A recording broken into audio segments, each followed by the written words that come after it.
ए धनिया, इधर मत मार, समझा क्या? क्यों? इधर छोटा दिमाग होता है, आदमी मर जाता है।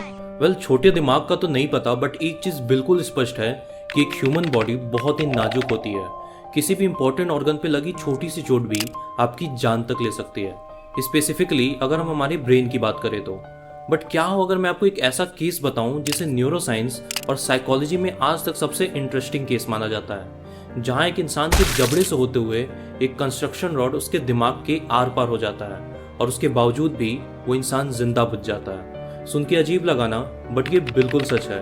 और इसी रहस्य की बात आज हम इस वीडियो में करेंगे और ये समझेंगे कि वो इंसान इस एक्सीडेंट से कैसे बच पाता है और उस दुर्घटना के बाद उसकी जिंदगी में क्या क्या बदलाव आते हैं।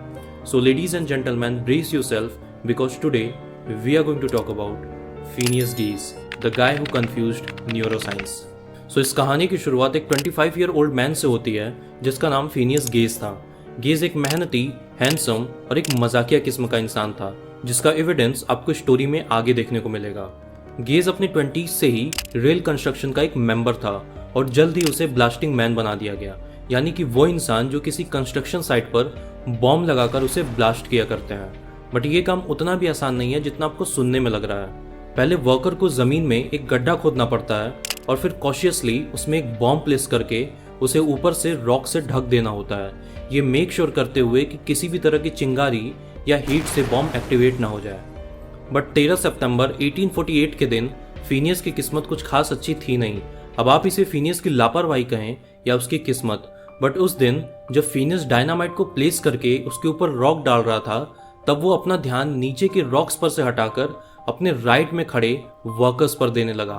तभी उसकी आयरन रॉड एक पत्थर से टकराती है जिससे एक स्पार्क पैदा होता है और ऐसा होते ही उस डायनामाइट में एक जोर का विस्फोट होता है जिससे वो रॉड फिनियस के लेफ्ट जॉ को चीरते हुए उसके ब्रेन में होल करते हुए बाहर निकल जाता है। यह रॉड कोई छोटा या हल्का रॉड नहीं था, बल्कि 6 किलो का लगभग 1 मीटर का रॉड था जो कि फिनियस के ब्रेन से होते हुए बाहर निकल जाता है। उस रॉड की स्पीड इतनी थी कि वो फिनियस के ब्रेन से निकलकर 25 मीटर दूर जाकर गिरता है, जिसके एंड पे फिनियस के ब्रेन का कुछ हिस्सा चिपका हुआ था। वेल, ये सब कुछ सुनने के बाद हो सकता है कि आपको लगे कि फिनियस की ऑन स्पॉट डेथ हो गई होगी, बट ऐसा बिल्कुल नहीं था। कुछ ही मिनटों में फिनियस वापस से कॉन्शियस हो जाता है और कुछ 3-4 माइल ट्रेवल करने के बाद उसे एक हॉस्पिटल में ले जाया जाता है, जहां वो डॉक्टर एडवर्ड एच विलियम से मिलता है और फिर अपने मजाकिया लहजे में उनसे ये कहता है, doctor, here is enough business for you.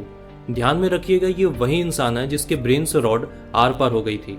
Doctor William जब फिनियस को पहली बार देखते हैं तो वो पूरी तरह से चौंक जाते हैं क्योंकि उन्होंने ऐसा केस अपनी जिंदगी में कभी नहीं देखा था। वो बताते हैं कि फिनियस का हेड किसी फनल की तरह दिख रहा था जहां वो ऊपर से उसके ब्रेन के अंदर झांक सकते थे। हॉस्पिटल में पहुंचते ही फिनियस खून की वॉमिटिंग करता है जिसमें उसके ब्रेन के कुछ टुकड़े भी थे। डॉक्टर्स ने मिलकर फिनियस का इलाज किया और फिर 2-3 महीनों में किसी चमत्कार की तरह वो पूरी तरह से रिकवर हो जाता है। बट इस एक्सीडेंट के बाद फिनियस का बर्ताव पहले जैसा नहीं रहा। उसके करीबी लोगों का मानना था कि ये एक्सीडेंट ने फिनियस को जितना फिजिकली बदला था उससे कई ज्यादा वो साइकोलॉजिकली बदल चुका था। डॉक्टर हॉर्लो जो उस वक्त फिनियस पे रिसर्च कर रहे थे, उनका मानना था कि इस एक्सीडेंट के बाद फिनियस बहुत ही इरिटेटेड हो चुका था और तो और वो अपने फ्रेंड्स और फैमिली से भी मिलना जुलना कम कर दिया था। आगे वो बताते हैं कि फिनियस की पर्सनालिटी बहुत हद तक बदल चुकी होती है। जिस फिनियस को लोग उसके जॉली बिहेवियर की वजह से उसके पास आया करते थे, अब वो उसके बर्ताव की वजह से उससे दूर जाने लगे थे। कुछ ही महीनों में फिनियस एक हैवी ड्रिंकर बन चुका था जिसे बहुत ही ज्यादा गुस्सा आया करता था और तो और उसकी लैंग्वेज भी गालियों से भरी हुई रहती थी, जिसकी वजह से उसे उसकी जॉब से फायर कर दिया जाता है। बट सवाल ये उठता है कि ये सारे चेंजेस आए कैसे। सो हार्वर्ड यूनिवर्सिटी में जब फिनियस गेज के ऊपर स्टडी की जाती है तो ये पता चलता है कि वो रॉड फिनियस के प्री फ्रंटल लोब को डैमेज करते हुए बाहर निकलता है। ये ब्रेन का वो हिस्सा होता है जो हमारे लॉजिक, ईगो और कॉम्प्लिकेटेड थॉट्स के लिए रिस्पॉन्सिबल होता है। और जब फिनियस के ब्रेन का ये भाग डैमेज हो जाता है तो उसकी पर्सनैलिटी पूरी तरह से बदल जाती है, जिसकी वजह से वो शॉर्ट टेम्पर्ड, इरेशनल और इरिटेटिंग हो गया था।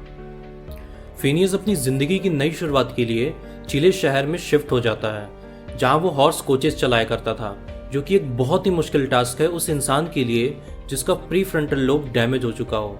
हालांकि उसके बावजूद भी फिनियस कोचेस को चलाने में माहिर हो गया था और उसी से अपना जीवन यापन कर रहा था। साइंटिस्ट को यहाँ ब्रेन की एक और अजीब बात पता चलती है, जहाँ उन्हें ये समझ में आता है कि हमारा ब्रेन एक यूनिट की तरह काम करता है, जहाँ अगर कोई छोटे हिस्से में कोई डिफेक्ट भी हो जाता है तो ब्रेन वहाँ के न्यूरॉन्स को न्यू न्यूरॉन से रिप्लेस कर देता है। हालांकि इसमें और भी बहुत सारे फैक्टर्स इन्वॉल्व होते हैं। इसी तरह से वक्त बीतता जाता है और सब कुछ इसी तरह से चल रहा होता है। इवन फिनियस का बर्ताव भी नॉर्मल हो रहा था, बट फिर एक दिन करीबन एक्सीडेंट के 12 साल बाद यानी 1860 में फिनियस का इलेप्टिक सीजर से मौत हो जाता है। हालांकि इन सब के बावजूद भी ये वही इंसान है जिसके ब्रेन से एक मोटा रॉड 200 किलोमीटर प्रति घंटे की रफ्तार से आर पार हुआ था, और उसके बावजूद भी वो इंसान आगे के 12 साल जी पाता है। न्यूरोसाइंस आज भी फिनियस के केस को स्टडी कर रही है और इस इंसिडेंट को आज तक पूरी तरह से एक्सप्लेन नहीं कर पाई है। आप आज भी फिनियस के स्कल को Harvard university school of medical science में जाकर देख सकते हो, जो कि एक जीता जागता प्रूफ है कि एक इंसानी जिंदगी कितनी नाजुक और कितनी रहस्यमयी हो सकती है। So guys, this is all about the interesting story of Phineas Gage. But अगर आपको जानना है कि एक इंसान के डेथ के बाद क्या हो जाता है, then watch this video. Until then, take care of yourself. It's Harsh here and you are watching Mr.